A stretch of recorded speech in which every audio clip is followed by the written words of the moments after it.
Welcome to the deep dive. Today we're tackling, a concept that sounds a bit paradoxical, doesn't it? The corruption that can actually come from pursuing knowledge itself. Exactly. We're diving into a classical analysis looking at intellectual debate not really as this pure search for truth, but potentially as a source of moral downfall. Okay, so this isn't about ignorance being bliss, but about how the process of knowing can go wrong. Precisely. Our source material is pretty critical, actually. It looks at something called ilmi halaf, the science of disagreement or formal disputation, and it gets quite specific, listing the āfāt al-munāẓara. The blights of disputation, that sounds ominous. It is. It's basically a catalog of moral failures linked to this practice. So our mission today really is to unpack this historical shift, this kind of shocking pivot where intellectual brilliance got tangled up with chasing status and maybe even moral compromise. Right, so to understand what was lost, we need to start with the ideal, right? What did scholarship look like before things supposedly went downhill? Well, the text points to an idealized past, specifically the time of the Rightly Guided Caliphs, the Khulafa-i-Rashidun. Right. Back then, scholars were known as scholars in God, jurists in divine laws, and their main focus, it was the science of the afterlife, ilmi akhira. So less about public rulings and more about inner spiritual knowledge. Very much so. They were apparently quite self-sufficient when it came to legal rulings, fatwa. In fact, the source says they often deferred giving opinions to each other. They weren't jumping to be the authority. Interesting. So the goal wasn't really public intellectual sparring or, eager self-promotion. Not at all, according to this view. They actively avoided the limelight for legal opinions. The focus was inward on their spiritual life, deep learning, sincerity over recognition, you could say? Okay, but then things changed. There was this critical shift you mentioned where the purity started to erode. What happened? Well, the turning point seems to come with later rulers. And the key thing is, these subsequent rulers, they didn't have the same deep religious and legal expertise as the early caliphs. So they needed help. They had to rely on the experts, the jurists, the fuqaha, for advice, for judgments. Exactly. And this is where it gets really interesting, according to the source. Once rulers started actively seeking out these scholars, consulting them, appointing them, The scholars gained status, proximity to power. huge prestige, isnja status, rank. Just being near the rulers conferred this. It became, a valuable commodity, social and political currency. And that currency, that temptation, it must have fundamentally changed the game for scholars. Completely. Scholars who had maybe previously been malwub, the ones who were sought after, they suddenly became talib. They became the seekers. Seekers of what? Status. Posts. Yes, actively seeking prominence, chasing appointments, trying to get their legal opinions noticed by those in power. And the source argues this active pursuit, this ambition, was actually their downfall. It calls it their degradation, dul and hakara. The idea is that by chasing worldly status, they sacrificed a kind of intellectual and spiritual independence. Okay, so if the purpose of scholarship got twisted, then what about the actual debates? The munāẓara that became popular later, were they just political theater? That's very much the argument presented. This practice of formalized debate, munāẓara and mujadala, it really flourished, often focusing on really subtle, intricate differences between the big legal schools like the Hanafi and Shafi schools. But they wouldn't have said that was the reason, surely. Oh no, the claimed intention was always noble. Defending religion, upholding the sunnah, suppressing innovators, standard justification. The real motive, underneath it all. According to this analysis, purely the pursuit of high status, getting the attention and patronage of rulers and the elite. These debates basically became high-stakes public auditions. Wow. That's quite a critique. And they must have tried to legitimize it, right? Maybe claiming it was just like the consultations the early companions, the Sahaba, used to have? They did. A false comparison, the source insists. It gives examples of genuine consultation, mushawara, where the companions were sincerely grappling with real issues like tricky inheritance laws or the ruling on a specific incident involving Caliph Umar. So problem solving versus performance. Exactly. The later debates, it argues, were more like intellectual duels, designed to showcase rhetorical skill, not necessarily to find truth or reach consensus. But the source isn't saying all debate is bad, is it? Just corrupted debate. It's just legitimate debate is possible, but under very strict conditions. Yes, absolutely. It lays out some really rigorous conditions. And if these aren't met, the claim of seeking truth is dismissed as a deception, Talbis. Okay, what's the first condition? The first one is what you might call the priority rule. Debate is seen as a collective duty, farcha kifaya, meaning if enough people do it, the obligation is lifted from the rest of the community. Right. But, and this is the key part, it must never distract from your individual duties, your farch ain. Those come first, always. That's a powerful point. Individual responsibility before collective intellectual pursuits. Can you give that analogy again? It was quite striking. Yes, the example used is quite vivid. Imagine someone neglecting their mandatory daily prayers, but they justify it by saying, oh, I'm busy studying how to weave clothes so I can cover other people who pray naked. Okay. The source just calls that person a liar, Kitab.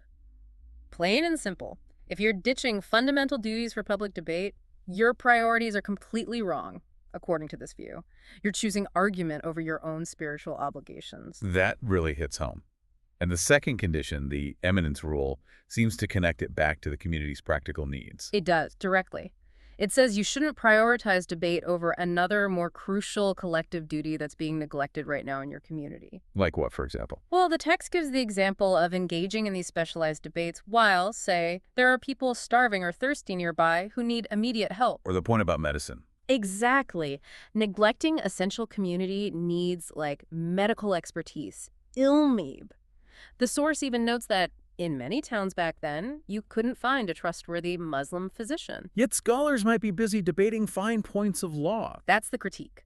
Prioritizing intellectual luxury, perhaps, over skills that save lives or meet fundamental needs. It's about perspective and what's truly important for the community's well-being. And then there's the crucial condition about the debater's inner state, the sincerity rule. Yes, condition 6. This one really gets to the heart of it. The debater must approach the discussion like someone searching desperately for their lost animal, their nashidi o. Meaning Meaning they should be just as happy, just as grateful if the truth emerges from their opponent's mouth as if it came from their own. wow, that requires incredible humility. It's not about winning then. It's about the truth itself, regardless of who finds it. That's the absolute ideal. It's the line between genuine inquiry and an ego battle. The text contrasts this with the example of Caliph Umar. The story with the woman and the dowry. That's the one. He was publicly corrected by a woman about setting limits on dowries, and his immediate response was, a woman has correctly judged, and a man, meaning himself, has erred. No defensiveness, just acceptance of truth. Compared to the debaters the source is critiquing, whose faces apparently darken with rage when proven wrong, who dig in their heels and refuse to concede. For them, it's become entirely personal, all about ego. And when debate gets corrupted like that, driven by status and winning, the source warns it becomes, what was it, the source of all bad character. Yes, praised by Satan, no less. It's seen as this internal spiritual poison. That comparison to wine is stark. Wine leads to external vices, visible sins. Right, like violence or public intoxication. But corrupted debate, it argues, breeds this deep internal rot.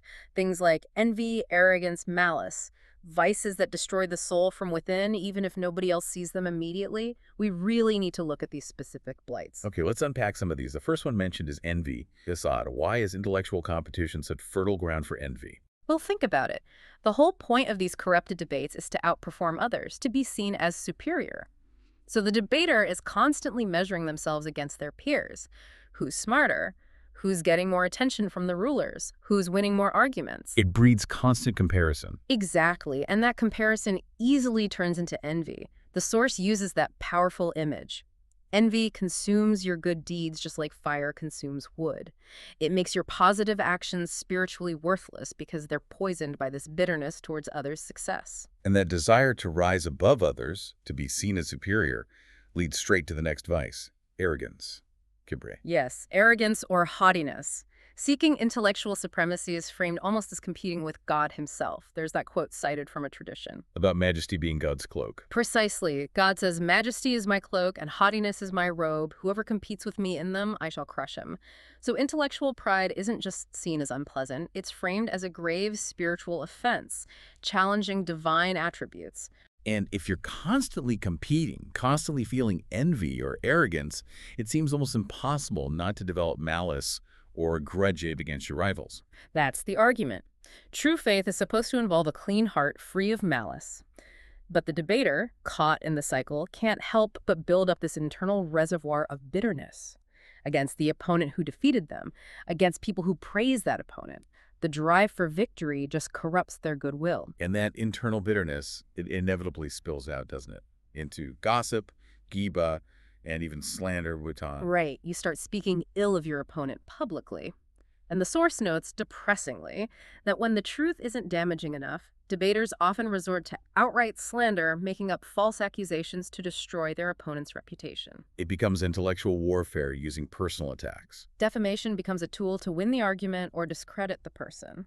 And compounding all this is self-praise, tezkiah nafs. If you're performing for status, you need to constantly advertise how great you are. Exactly. The debater ends up bragging, oh, I have such a strong memory, I'm independent in my legal principles, nothing is hidden from me, you know the type. Yeah. But this kind of self-promotion, self-purification, is directly forbidden in Scripture. Do not purify yourselves. He knows best who is righteous. The idea is your actions and sincerity should speak for themselves, not your boasts. And then we get to what feels like the absolute bottom. Spying. Yeah. Tajassus. It's really quite ugly. Actively digging for dirt on your opponent, looking for their private faults, past mistakes, embarrassing personal details, even physical defects like baldness. Just to use it against them in public. Yes, to shame them, to make them lose face, to win the debate by any means necessary.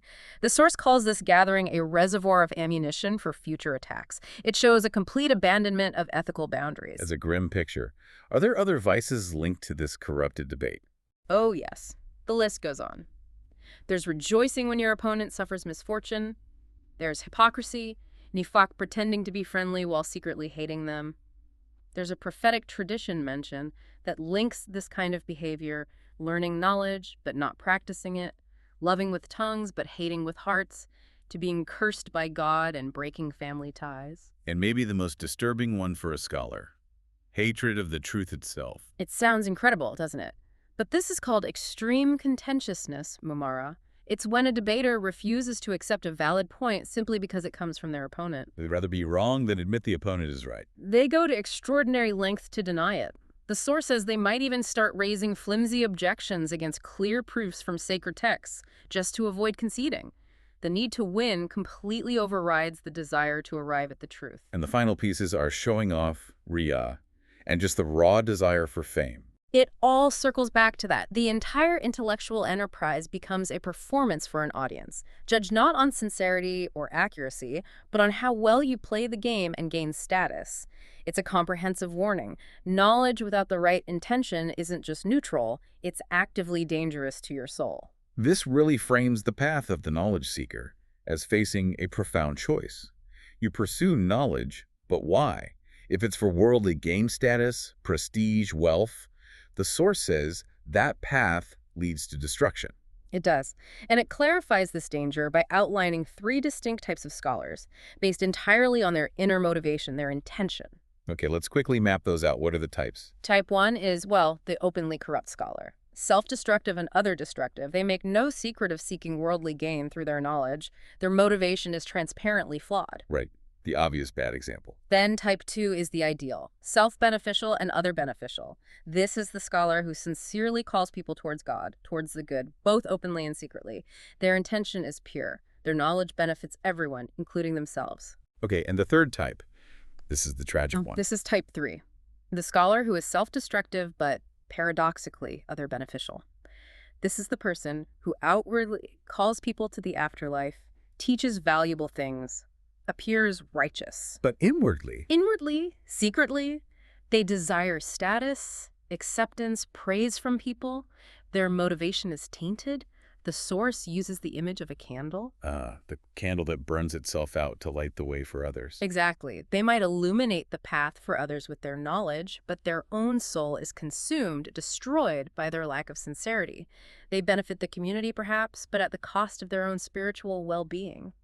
So the knowledge itself, the very thing they possess, becomes a liability because of their intention. It truly is a double-edged sword, isn't it? It can lead to eternal life or eternal destruction. Absolutely.